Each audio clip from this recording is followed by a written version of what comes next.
Olá, seja bem-vindo ao meu canal. Sou a professora Andréa Mendes e quero hoje conversar com você sobre um tema muito importante, a partir da obra do grandioso Humberto Eco, Como se faz uma tese.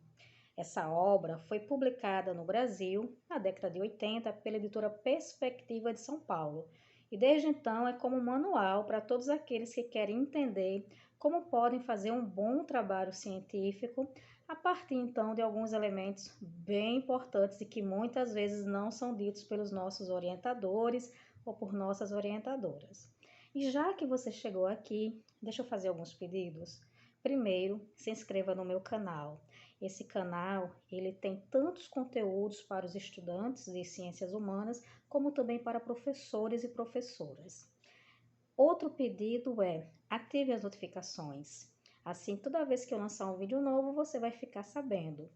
E por último, se gostou, deixe seu like e compartilhe com alguém que também tem que fazer um projeto de pesquisa, uma dissertação ou uma tese, tá bom? Vamos nos ajudar e assim criar uma rede de colaboração e de construção de conhecimento. Então, estou aqui, né, com o meu material, com os meus escritos sobre o livro do Humberto Eco. E o primeiro ponto que a gente vai abordar é o que é uma tese e para que ela serve.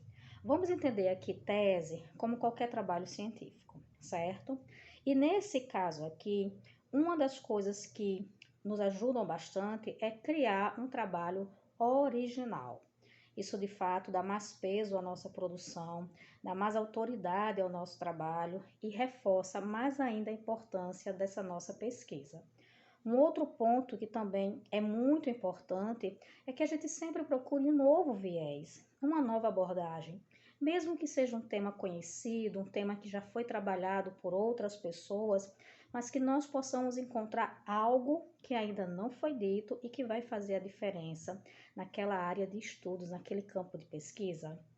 Outro aspecto também que é muito importante é que a gente sempre procure conhecer tudo que já foi dito sobre o tema que nós queremos ou que nós selecionamos. A gente chama de arte das teses, e isso é importantíssimo. Primeiro porque você vai ter uma percepção mais ampla, né, de até onde vai o seu objeto de estudo, a temática que você quer, e você vai conhecendo os autores e pesquisadores que já passaram por esse tema, que já se debruçaram sobre ele. Então é importante também essa dica. Sobre a escolha do tema, é importante demais que seja um tema, né, monográfico, que você produza o seu trabalho. Eu já fui convidada várias vezes para escrever trabalhos, né, e sempre neguei, porque eu acho importante que a gente construa, contribua para o conhecimento científico. Ensinar sim, mas fazer pelo outro não dá certo. E nesse caso aqui, é importante a gente ter um cuidado com o recorte do nosso trabalho, certo? Temas muito amplos, questões muito complexas, acabam nos fazendo perder tempo e às vezes até nos perder no próprio emaranhado de autores e discussões. Então, o ideal é que a gente escolha o nosso tema e procure nos aprofundarmos nele. Outro ponto que é importante é que quanto mais eu abro, quanto mais eu vou expandindo o meu tema, mais complexo ele fica. Mas quanto mais eu vou deixando ele restrito, mais fácil fica de eu trabalhar. Então é importante fazer um recorte do tema, fazer um recorte do período, né? Fazer até um recorte de abordagens, que isso vai realmente fazer um diferencial na sua construção. Ah, e outra coisa, é como se você estivesse escrevendo um livro, segundo Humberto Eco. E eu me sentia muito, né, assim, principalmente na escrita da minha dissertação de mestrado. Eu acho que foi o momento que eu mais me identifiquei com esse papel de escritora na produção de um trabalho científico, de um trabalho acadêmico. Outra questão também que o Humberto nos lembra é que é um exercício de comunicação. Então, quando eu escrevo, eu tenho pensando, né, eu estou pensando em quem vai ler o meu trabalho. É só a minha orientadora? É só o meu orientador? São só os meus pares? Meu trabalho vai além? Meu trabalho vai mais distante? Pensem nisso também. é um exercício de comunicação. Lembre sempre para quem você está escrevendo e que o seu trabalho pode ter uma abrangência muito maior. E uma outra dica, né, que é muito importante, é que os seus documentos, para você fazer o seu trabalho, que eles estejam disponíveis, que eles sejam de fácil acesso, que eles estejam em idioma que você domine, que você conheça, para que você não tenha problemas de comunicação, de interpretação, de tradução e até mesmo dificuldades de localização desses documentos depois. Então, sempre procure aquilo que de fato é acessível, aquilo que é possível. Da mesma forma, é sempre importante, né, você definir qual é a sua fonte de pesquisa, como é que vai ser o seu material, certo? Nesse caso aqui, você vai trabalhar com fontes primárias, com fontes secundárias, você vai trabalhar com a literatura, né, sobre aquele tema, mas você vai fazer uma crítica sobre essa literatura, ou você vai apenas trazer essa literatura e nos apresentar aquilo que já foi produzido, que foi dito sobre o tema. Isso também é algo que precisa ser definido no seu trabalho. Principalmente porque a gente é como se fosse um jornalista, um investigador. Você está diante da fonte e você vai fazer, né, a pergunta à fonte, né? Você vai fazer os questionamentos à sua fonte, para que ela lhe ajude a responder as suas hipóteses criadas lá no início da pesquisa, lembram? Outro ponto também importante é sobre a sua pesquisa bibliográfica, certo? Não é possível fazer uma tese de qualidade, uma dissertação de qualidade, um projeto, se você não tem uma boa base de pesquisa bibliográfica.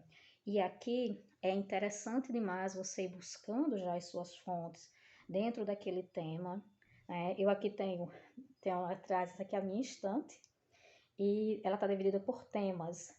Nessa estante está faltando duas temáticas, está faltando ciências sociais e está faltando uma parte de antropologia que eu emprestei, que eu doei, que eu presenteei, e algumas coisas estão na casa da minha irmã. Então, sempre que eu vou trabalhar um tema, começo já fazendo a pesquisa bibliográfica e adquirindo os materiais, imprimindo, salvando em pastas no computador, salvando no e-mail, fazendo esse acervo que ele é essencial.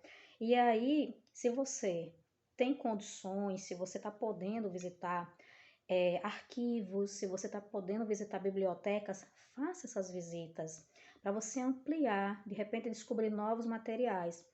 Eu descobri muitos materiais durante principalmente a escrita da minha tese na Biblioteca Central Zila Mamed na UFRN. Então é importante a gente também, sabe, visitar estes lugares que a gente vai ter acesso a novas possibilidades de bibliografia.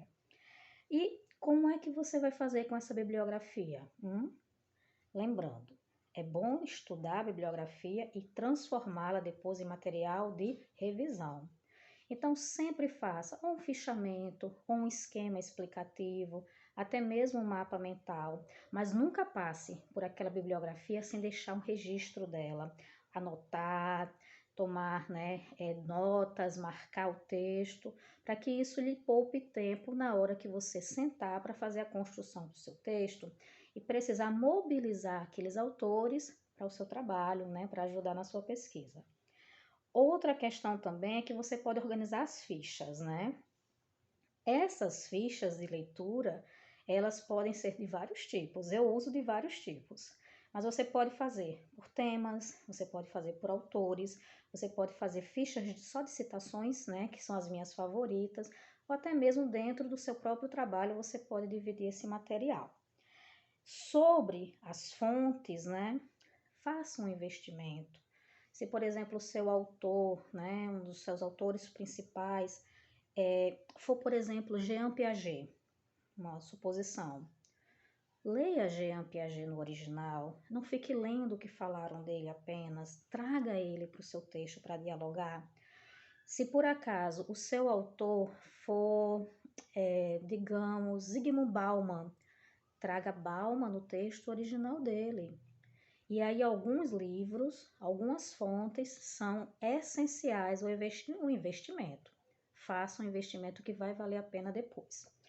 E outro ponto também, né, que é importante, faça suas marcações, assinar, o livro é seu, assinale, anote, escreva.